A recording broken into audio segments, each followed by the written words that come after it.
बाकी है। Nifty category में आयशर मोटर्स के नतीजे सितंबर तिमाही के कल आने वाले हैं। नतीजों से ठीक पहले बिकवाली है स्टॉक में, लेकिन नतीजों पर अनुमान क्या कहते हैं, आइए शरद से जान लेते हैं। शरद बताइए, आयशर मोटर्स के नतीजों से उम्मीदें क्या लगानी है? जी बिल्कुल, largely inline set of numbers का एक्सपेक्टेशन कर सकता है आयशर मोटर्स के लिए, लेकिन याद रखिए वॉल्यूम्स जो है वहाँ पे गिरावट already year on year basis पे देखने मिला है। हेडलाइन नंबर्स की बात करें तो रेवेन्यू का लगभग 7% का ग्रोथ है ईयर ऑन ईयर बेसिस पे एक्सपेक्टेशंस, एबिडा में 5% का ग्रोथ, और अगर मार्जिन्स की बात करें तो यहाँ पे जो है देख सकते हैं कि ऑलमोस्ट फ्लैटिश जो है मार्जिन्स रह सकती है। पैट में भी तो फ्लैटिश ग्रोथ नंबर्स का देखने मिल सकता है। दूसरे तिमाही के ओवरऑल रॉयल एनफील्ड की वॉल्यूम्स 1% गिरी थी ईयर ऑन ईयर बेसिस पर, और डोमेस्टिक वॉल्यूम यहाँ पे भी 2% का गिरावट देखने मिला था। एक्सपोर्ट वॉल्यूम्स हालांकि देखा जाए तो लगभग 11% ऊपर था साल दर साल। कुछ एक्सपेक्टेशंस है, इस पर फोकस कर लेते हैं। रेवेन्यू ग्रोथ जो है ऑफकोर्स जो इंक्रीज़ है उनके एएसपी यानी कि एवरेज सेलिंग प्राइस होती है उसमें देखने मिल सकती है बढ़ोतरी। प्रोडक्ट मिक्स और अच्छे रियलाइजेशन के कारण मार्जिन्स को थोड़ी सपोर्ट मिल सकती है, लेकिन वहीं ऑफसेट भी कर सकती है क्योंकि एड स्पेंड्स इस बार ज़्यादा हुए हैं क्योंकि ऑफकोर्स फेस्टिव सीजन का क्वार्टर भी था।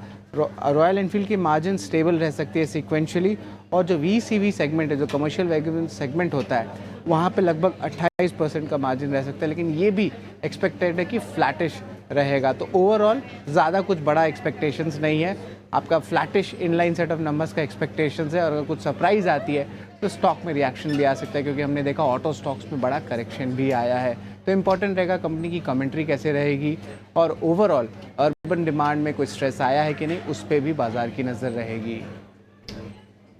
का नतीजों से ठीक पहले ये अनुमान हमारे सामने रखने के लिए आयशर मोटर्स हम देख रहे हैं करीब 1% की बिकवाली 4750 के इर्द गिर्द।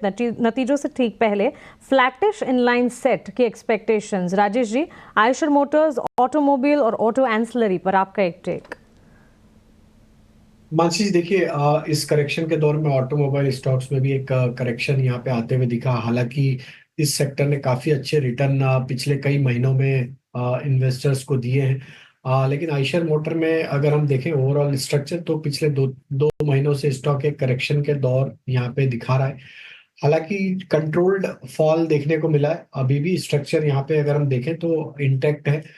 जब तक ये स्टॉक 4650 4600 के ऊपर बना हुआ है, हमें लगता है कि यहाँ पे जैसे ही मार्केट में थोड़ी बहुत भी स्टेबिलिटी आएगी, ये स्टॉक वापस एक अपमूव कंटिन्यू करते हुए दिखेगा। ऑन द हायर साइड जो इसके लिए मेजर रेजिस्टेंस है वो करीब 4900 4950 के आसपास है। जैसे ही वो लेवल क्रॉस होंगे तो ये स्टॉक वापस अपने अप ट्रेंड को रिज्यूम करते हुए दिखेगा। देन हो सकता है फिर हमें 5200 400 तक के टारगेट भी आते हुए दिखे, लेकिन इस प्रोसेस में टाइम लगेगा बिकॉज क्योंकि मार्केट का टेक्सचर थोड़ा वीक है। ऑटोमोबाइल के नंबर में थोड़ा सा गिरावट देखने को मिली, जिसके चलते कुछ इन्वेस्टर्स ने जरूर यहाँ पे प्रॉफिट टेकिंग की है हायर साइड पे। स्टॉक अभी भी नियर टर्म चार्ट पे एक सपोर्ट होल्ड करते हुए दिख रहे हैं, तो 4600 के स्टॉप लॉस से बने रह सकते हैं। अगर आपका नजरिया थोड़ा सा 3 से 6 महीने की अवधि का है तो 4600 के स्टॉप लॉस से बने रहे, पोजीशन यहाँ पे इंटैक्ट रखे। वही अगर हम ऑटोमोबाइल में बाकी दूसरे स्टॉक्स की बात करें तो यहाँ पे अगर हम देखें तो टू व्हीलर स्पेस में हीरो मोटर में एक काफी बड़ा करेक्शन देखने को मिला है।